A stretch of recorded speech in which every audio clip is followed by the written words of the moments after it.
a Buck Fam Outdoors, teaching you how to make homemade sauerkraut. All you need is some salt and a mason jar and a big head of cabbage.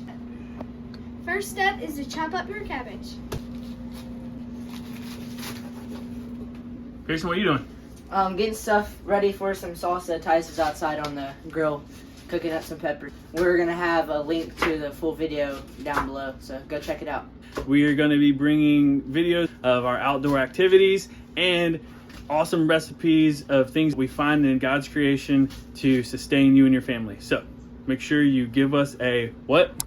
Like and subscribe. One thing to remember when you chop it all up is to make sure that you get any of the really hard pieces out or any brown or wilted leaves. We finished cutting up the cabbage and it weighs 2 pounds, and we're about to put 3 teaspoons in it. Teaspoons of salt. Teaspoons of salt. Yep. Pour it in there.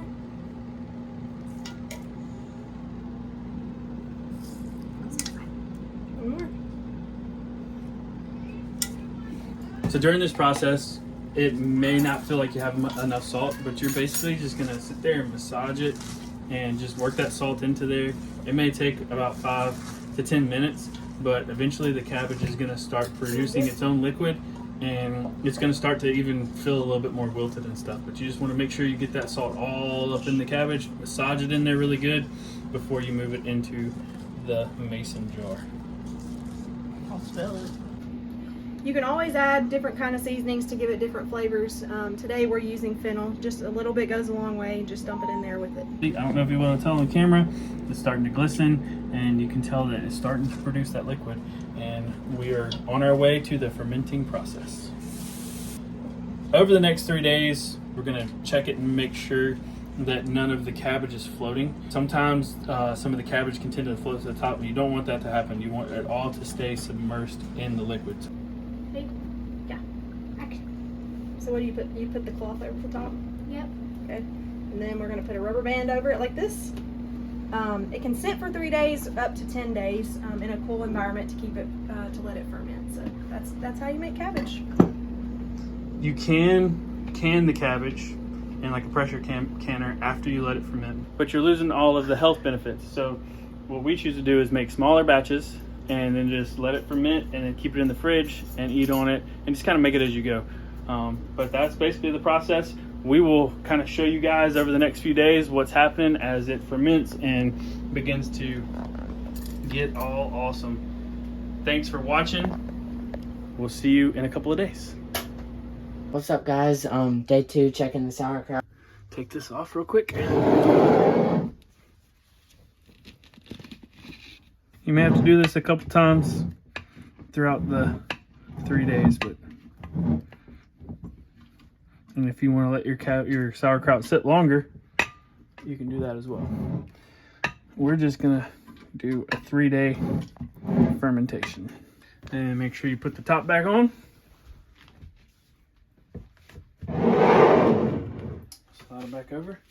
We'll check it again tomorrow. All right, here we go. Day 3. We're checking the sauerkraut. I'm actually going to give it a taste.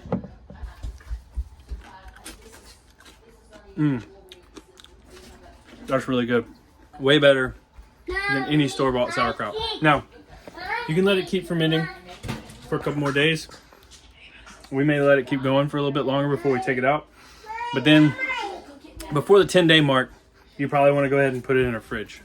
But I'm going to let it keep going for maybe another day. But you want to come in and really smush it down. Maybe you'll be able to see the liquid. You can see the liquid when it's smushed down, but you really want to smush everything down and make sure that all the cabbage is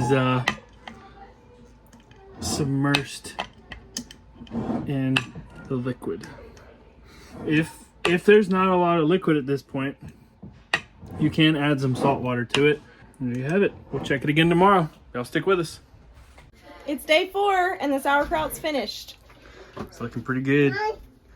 Yeah, so we let it ferment for 4 days and it's looking great. Thank you guys for watching. Make sure you like and subscribe. Turn on your post notifications so you can catch more videos like this. Another fun part about doing these little projects and things with your family, making sauerkraut, salsa, stuff like that, is you get to take it, share it with your neighbors. We jarred the sauerkraut, and as long as they keep it in the fridge, it'll last for a really long time. And it tastes great. I'm Mariana from the Bug Fam Outdoors. I don't know. Hi, I'm Mariana. Hey, I'm Mariana from the Bug Fam Outdoors, teaching you how to make homemade sauerkraut. The first thing you need to do. Titus, what you doing?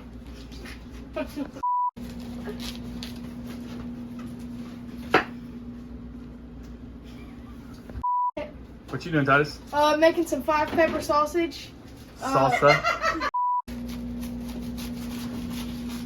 What are you doing?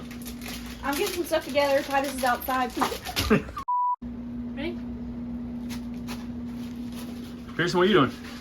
I'm getting stuff ready for a I can't remember.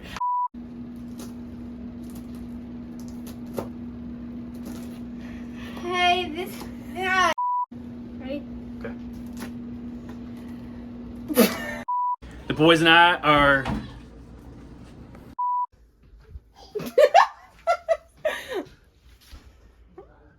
Jar, we put some rocks in it and with the lid on it, and put it down in there, and it kind of looks like there's. What's up, Moses?